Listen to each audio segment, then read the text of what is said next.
അഫ്ഗാനിസ്ഥാനിൽ സാധനങ്ങൾ വെക്കുക കേട്ടോ. എന്തുകൊണ്ട്? ഓക്കെ, പ്ലാസ്റ്റിക് ഇതണ്ട, വള, പൊട്ട്, മാല, മോതിരം. Okay, how much for this one? അഫ്ഗാനിസ്ഥാന്റെ ഫ്ലാഗ്. ഒരു താലിബാൻ, താലിബാൻ.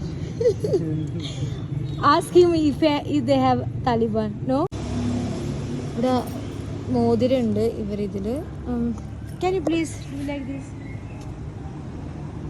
ഇതുണ്ട്, ഇത് അഫ്ഗാനിസ്ഥാനിലെ ഒരു ചെറിയ ഉന്തുവണ്ടി കേട്ടോ. ഈ ഉന്തുവണ്ടിയിൽ ഇവർ സാധനം വെക്കുന്നത് ഫുള്ള് പ്ലാസ്റ്റിക് സാധനം, അതായത് ഫ്ലാഗിലുള്ള മോതിരം കണ്ടോ. നമുക്കൊരു മോതിരം എടുക്കാം. ഇതിന് ചെറിയ പൈസയുള്ളൂ കേട്ടോ.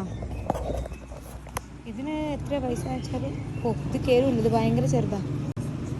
പിന്നെന്താ, ഇതാ കീ ചെയിന്, മാല, വള, കുട്ടികളെ ചെറിയ കാറ്, ഇതെല്ലാം ഇവിടെ ഉള്ളത്. പിന്നെ പ്ലാസ്റ്റിക് സാധനങ്ങൾ, പാത്രങ്ങൾ, മൊത്തം ഒരു 5000 സാധനം ഉണ്ട്. ഇതാ മുടുക്കുത്തിയാണ്ടോ, ഇത്രയും സാധനങ്ങളുള്ളത്. ഉന്തുവണ്ടിയിൽ സാധനങ്ങൾ വിൽക്കുന്നത്, ഇവിടെ ഷോപ്പും കാര്യങ്ങളൊക്കെ ഇല്ല കേട്ടോ. ഇങ്ങനത്തെ ഒരു ഉന്തുവണ്ടിയിൽ പണ്ട് നമ്മുടെ നാട്ടിൽ ഇതുണ്ടായിരുന്നു. ഇതാ പക്ഷേ ഈ കയ്യിലിടുന്ന സാധനവും നെയിൽ പോളിഷ്, ഇതാ വള, മാല, ഫ്രിഡ്ജ് മാഗ്നറ്റ്. അപ്പോൾ നമ്മളിതാ ഒരു ഇത് മോതിരം എടുത്തു. Okay, this is 100. No, for this is his family. इसका बच्चा है, आपको बच्चा है?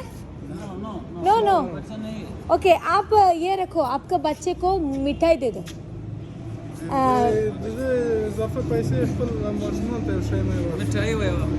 ഓക്കെ, ഇൻഷാല്ല.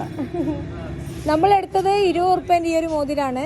ഞാൻ 100 റുപ്യ കൊടുത്ത് ബാക്കി 3 കുട്ടിയൊക്കെ മുട്ടായി വാങ്ങിക്കോട്ടെ എന്ന് വിചാരിച്ച്. അപ്പോൾ ഇത് ഫുള്ള് ഇവരെ സാധനം കേട്ടോ. ഇതാ മാലകളുണ്ട്, എല്ലാ സാധനങ്ങളുണ്ട്. നോക്കൂ,